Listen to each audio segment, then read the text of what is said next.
നമസ്കാരം. ആലപ്പി അഷ്റഫ് കണ്ടതും കേട്ടതും എന്ന എന്റെ ചാനലിലേക്ക് ഏവർക്കും സ്വാഗതം. നാവിന്റെ വകതിരിവിലാണ് കാതിന്റെ പ്രമാണമിരിക്കുന്നത്. ഉയർന്ന ഇരിപ്പിടത്തിൽ ഇരിക്കുന്നതിലൂടെയല്ല ഒരാൾ മഹാനാകുന്നത്. ഒരു കൊട്ടാരത്തിന്റെ മുകളിൽ ഇരിക്കുന്നത് കൊണ്ട് കാക്കയ്ക്ക് കുയിലാകാൻ കഴിയുമോ? നടൻ പ്രകാശ് രാജിന്റെ പ്രവൃത്തി മൂലമുണ്ടായ കേസും മേജർ രവിയുമായി ബന്ധപ്പെട്ട ചില വിഷയങ്ങളും നടൻ വിജയുടെ ഇപ്പോഴത്തെ ചില പ്രശ്നങ്ങളും താരസംഘടനയിലെ ചിലരുടെ അഭിപ്രായ പ്രകടനങ്ങളും മറ്റുമാകട്ടെ ഈ എപ്പിസോഡ്.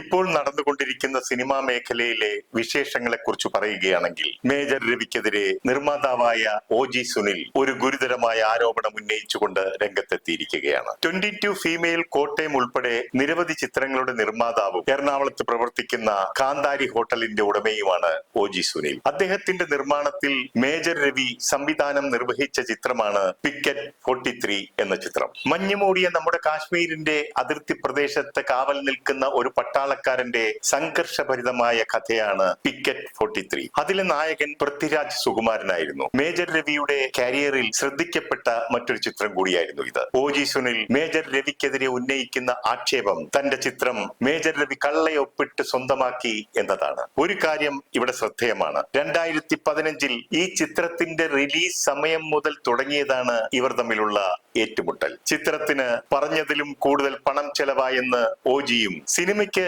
പ്രമോഷനും പബ്ലിസിറ്റിയും ഒന്നും കൊടുത്തില്ല എന്ന് മേജർ രവിയും ആ സമയത്ത് തന്നെ പരസ്പരം ആരോപണങ്ങൾ ഉന്നയിച്ചിരുന്നു. അങ്ങനെയുള്ള ആരോപണ പ്രത്യാരോപണങ്ങൾ നിലനിൽക്കെ ചിത്രം കള്ളയൊപ്പിട്ട് കരസ്ഥമാക്കി എന്ന് പറയുന്നതിലെ യുക്തി എന്തെന്ന് മനസ്സിലാകുന്നില്ല. മേജർ രവിയുടെ കാര്യത്തിൽ കഥയുടെ പേരിൽ മുൻപും ചില ആരോപണങ്ങൾ ഉയർന്നു വന്നിട്ടുള്ളതും കേസും കോടതി വിധികളും ഒക്കെ ഉണ്ടായിട്ടുള്ളത് കൊണ്ടും ഇത്തരം ഒരു ആരോപണം ഉയർന്നു വരുമ്പോൾ ജനം പെട്ടെന്ന് വിശ്വസിച്ചു പോയേക്കാം. എന്നാൽ ഈ സംഭവത്തിന് നിർമ്മാതാവായ OG സുനിൽ തന്നെ ഒരു ട്വിസ്റ്റ് പറയുന്നുണ്ട്. മേജർ രവി തന്റെ ചിത്രം കള്ളയൊപ്പിട്ട് കരസ്ഥമാക്കിയപ്പോൾ താൻ അതിനെതിരെ പ്രൊഡ്യൂസേഴ്സ് അസോസിയേഷനിൽ പരാതി കൊടുത്തു. അപ്പോൾ ആ ചിത്രം തന്റെ പേരിലേക്ക് തിരികെ എഴുതി നൽകി എന്നുമാണ് നിർമ്മാതാവ് പറയുന്നത്. ഇതിന് മേജർ രവി കൊടുത്ത മറുപടി, ചീപ്പ് സാധനങ്ങൾ വാങ്ങിയടിച്ചാൽ ചിലപ്പോൾ കിളി പോകും, അതുകൊണ്ട് കൂടിയ സാധനങ്ങൾ വാങ്ങി അടിക്കുക എന്നതാണ്. ഇനി നടൻ പ്രകാശ് രാജിന്റെ കാര്യം പറയുകയാണെങ്കിൽ മലയാളികൾക്ക് നടൻ എന്നതിലുപരി സാമൂഹ്യ വിഷയങ്ങളിൽ അഭിപ്രായ പ്രകടനങ്ങൾ നടത്തുന്ന വ്യക്തി എന്ന നിലയിലാണ് കൂടുതൽ പരിചയം. അദ്ദേഹം സത്യത്തിനും നീതിക്കുമൊക്കെ വേണ്ടി മുറവിളി കൂട്ടുന്ന ഒരു ഇടതുപക്ഷ സഹയാത്രികനാണെന്നാണ് വെയ്പ്പ്. പ്രകാശ് രാജ് നാഷണൽ അവാർഡും സംസ്ഥാന അവാർഡും ഒക്കെ വാങ്ങിയിട്ടുള്ള ഒരു നടൻ കൂടിയാണ്. കന്നഡ സ്വദേശിയായ പ്രകാശ് രാജ് മിക്കവാറും എല്ലാ ഭാഷകളിലുമുള്ള സിനിമകളിൽ നായകനായും പ്രതിനായകനായും ഒക്കെ അഭിനയിച്ചിട്ടുണ്ട്. ഇപ്പോൾ പ്രകാശ് രാജിനെതിരെ ബാംഗ്ലൂർ മജിസ്ട്രേറ്റ് കോടതി ജാമ്യമില്ലാ വാറണ്ട് പുറപ്പെടുവിച്ചിരിക്കുകയാണ്. കോടതി 3 തവണ സമൻസ് അയച്ചിട്ടും കൈപ്പറ്റാത്തതിനെ തുടർന്നാണ് ഈ നടപടി ഉണ്ടായിരിക്കുന്നത്. കേസിന് ആധാരമായ കാരണം ശ്രദ്ധേയമാണ്. ആദർശവാനും സത്യസന്ധനും നീതിമാനുമാണെന്ന് പറയപ്പെടുന്ന പ്രകാശ് രാജിന് 3 സംസ്ഥാനങ്ങളിലായി 4 വോട്ടർ ID കാർഡുകളാണ് ഉള്ളത്. ഈ ഗുരുതരമായ തെറ്റ് ചൂണ്ടിക്കാണിച്ചുകൊണ്ട് ശേഷാദ്രിപുരം സ്വദേശിയായ K ദിലീപ് കുമാറാണ് പരാതി നൽകിയിരിക്കുന്നത്. സത്യവും ധർമ്മവും നീതിയും ഒക്കെ പുലർത്തുന്ന ആളാണെന്ന് അവകാശപ്പെടുന്ന ഒരു പൊതുപ്രവർത്തകന് ഇതൊരു ഗുരുതരമായ തെറ്റാണെന്നും ക്രിമിനൽ കുറ്റമാണെന്നും അറിയില്ലേ? സത്യവും നീതിയും ധർമ്മവും ഒക്കെ വാക്കിൽ മാത്രം മതിയോ പ്രകാശ് രാജെ എന്നാണ് പലരും ചോദിക്കുന്നത്. ഇനി അടുത്തത് തമിഴ്നാട് മുഖ്യമന്ത്രി വിജയിലേക്ക് വന്നാൽ, തമിഴ്നാട്ടിൽ വിജയിയുടെ ജനപ്രീതി വർദ്ധിച്ചു വരുന്നത് കണ്ട് അവിടുത്തെ പരമ്പരാഗത ദ്രാവിഡ കക്ഷികളായ DMKയും AIADMKയും ഒന്നിച്ച് നീങ്ങാനുള്ള തയ്യാറെടുപ്പിലാണ്. എങ്ങനെയെങ്കിലും വിജയിയെ താഴെ ഇറക്കണം എന്ന ഉദ്ദേശമാണ് ഇതിന്റെ പിന്നിൽ. ഇവിടെ ബദ്ധശത്രുക്കളായ 2 പാർട്ടികളും ഒന്നിച്ചാലും അണികൾ ഒന്നിക്കില്ല.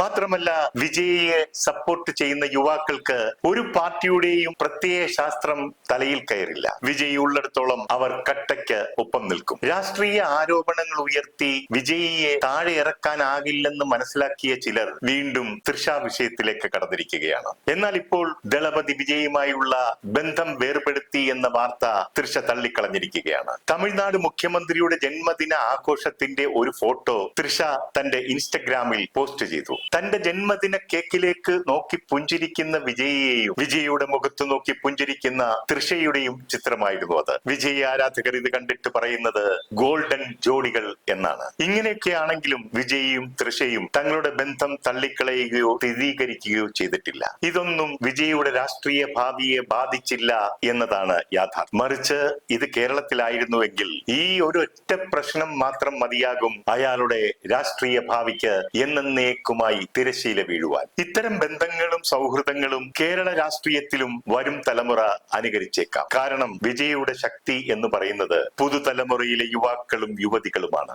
ഇനി നമ്മുടെ താരസംഘടനയിലേക്ക് നമുക്കൊന്ന് തിരിച്ചു വരാം. അമ്മ എന്ന താരസംഘടന രൂപീകൃതമായിട്ട് ഏതാണ്ട് 3 പതിറ്റാണ്ടുകൾ പിന്നിട്ട് കഴിഞ്ഞു. അതിലെ നടീനടന്മാർ തമ്മിൽ ചില പ്രശ്നങ്ങളൊക്കെ ഉണ്ടായിട്ടുമുണ്ട്. അതിന്റെ പേരിൽ ചിലരുടെ നേരെ സംഘടനാ വിലക്കുകളും ഉണ്ടായിട്ടുണ്ട്. മറ്റു ചിലർ സംഘടനയുടെ തെറ്റായ പ്രവണതകൾ ചൂണ്ടിക്കാട്ടി നിലപാടുകൾ വ്യക്തമാക്കിക്കൊണ്ട് രാജിവെച്ചു പോയിട്ടുമുണ്ട്. എന്നാൽ ഇതിന്റെ ഒന്നും പിന്നിൽ വർഗീയമായ കാരണങ്ങളോ രാഷ്ട്രീയപരമായ കാരണങ്ങളോ മതപരമായ ചേരിതിരിവോ ഒന്നുമല്ല. ഒരു വർഷം മുൻപ് വരെ ഈ സംഘടനയിൽ മതവർഗ ചേരിതിരിവുകൾ ഒന്നും ഉണ്ടായിരുന്നില്ല.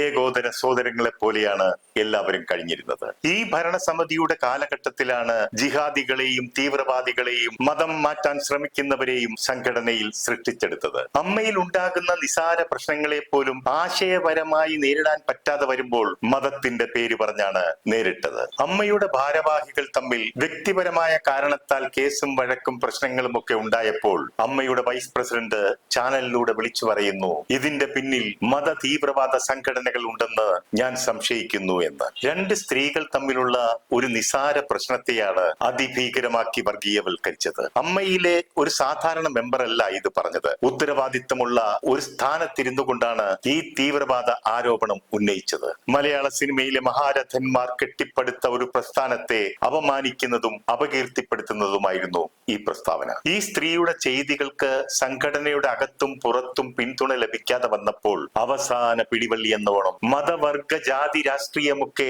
ഇതിൽ കുത്തിക്കലർത്തി പ്രശ്നത്തെ സങ്കീർണമാക്കാനാണ് ഈ സ്ത്രീ ശ്രമിച്ചത്. ഇവിടെ അമ്മയുടെ ജോയിന്റ് സെക്രട്ടറി ആയിരുന്ന നടി അൻസിബയ്ക്ക് നീതി ലഭിക്കില്ല എന്നായിരുന്നു എല്ലാവരും ധരിച്ചിരുന്നത്. അവിടെയാണ് മോഹൻലാൽ എന്ന നടന്റെ മാസ് എൻട്രി. ഒന്നും മിണ്ടാൻ പോലും അവസരം ലഭിക്കാതിരുന്ന അൻസിബയെ ചവിട്ടി പുറത്താക്കുമെന്ന് മനപ്പായസം ഉണ്ടിരുന്നവരുടെ മുന്നിലൂടെ വേദിയിലെത്തി വിളക്ക് തെളിയിക്കുവാനുള്ള അവസരമൊരുക്കിക്കൊണ്ട് മോഹൻലാൽ ക്ഷണിച്ചത്. ഒരു പോരാളിയെ പോലെ തലയുയർത്തി വേദിയിലേക്ക് അൻസിബ കടന്നു വരുമ്പോൾ വർഗീയ വിഷം തുപ്പുന്ന ചിലരുടെ ഹൃദയമിടിപ്പ് ഒരു നിമിഷം നിലച്ചുപോയി എന്ന് തന്നെ പറയാം. അതിനുശേഷം അൻസിബ അവിടെ നടത്തിയ ഒരു പ്രസംഗം അവിടെ കൂടിയ സഹപ്രവർത്തകരുടെ കണ്ണുകളെ ഈറനണിയിച്ചുവെന്ന് നടൻ ബാബുരാജ് സാക്ഷ്യപ്പെടുത്തുന്നു. ചിലർ തീവ്രവാദികളായി ചിത്രീകരിച്ച അൻസിബയും BJP-കാരിയായി ചിത്രീകരിച്ച ശ്വേതാ മേനോനും പറയുന്നു, ഞങ്ങൾക്ക് മതവർഗ രാഷ്ട്രീയമില്ല എന്ന്. ശ്വേതാ മേനോൻ എടുത്തു പറയുന്നുണ്ട്, ഞാൻ സംഘിണിയല്ല, BJP-കാരിയല്ല,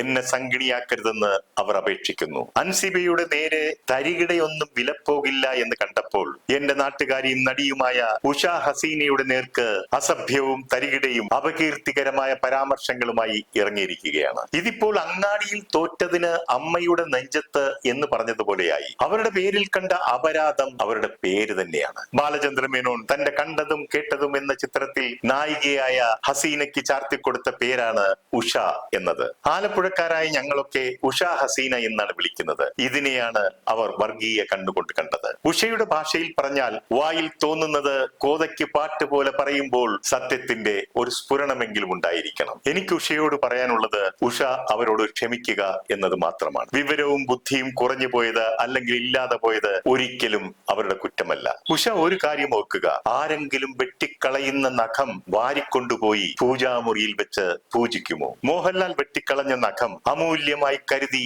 സൂക്ഷിച്ചു വെച്ചിരിക്കുന്ന സ്ത്രീയാണവർ. അതുപോലെ തന്നെ ജനൌഷധിയിൽ നിന്നും 10 രൂപയുടെ പാഡ് വാങ്ങി അവിടെ നിന്ന് പൊട്ടിക്കരഞ്ഞു എന്ന് പറഞ്ഞവരാണിവർ. 10 കോടിയുടെ മൂല്യമുള്ള ഉരുക്കു വനിതയാണവർ. അവരെ തകർക്കാൻ പാവപ്പെട്ട ഉഷയ്ക്ക് കഴിയുമോ? അവരോട് പിടിച്ചു നിൽക്കാൻ ഉഷയുടെ മാന്യമായ വാക്കുകൾക്കാവില്ല. അതുകൊണ്ട് അവരോട് ക്ഷമിക്കുക, അവരുടെ വാക്കുകൾക്ക് ചെവി കൊടുക്കാതിരിക്കുക. അമ്മയിൽ നിന്നും സ്വയം പോയതായാലും ചാടിച്ചു വിട്ടതായാലും ചെറിയൊരു ശുദ്ധികലശം നടന്നു എന്നത് ഒരാശ്വാസമാണ്. ഇനി വരാൻ പോകുന്ന തെരഞ്ഞെടുപ്പിലെങ്കിലും മതവർഗ ജാതി രാഷ്ട്രീയമില്ലാത്ത ഒരു നല്ല ഭരണം ഭരണസമിതി ഉണ്ടാകട്ടെ. അവർ അമ്മയുടെ യശസ് വാനോളം ഉയർത്തട്ടെ എന്ന് ആശംസിച്ചുകൊണ്ട് നിർത്തുന്നു.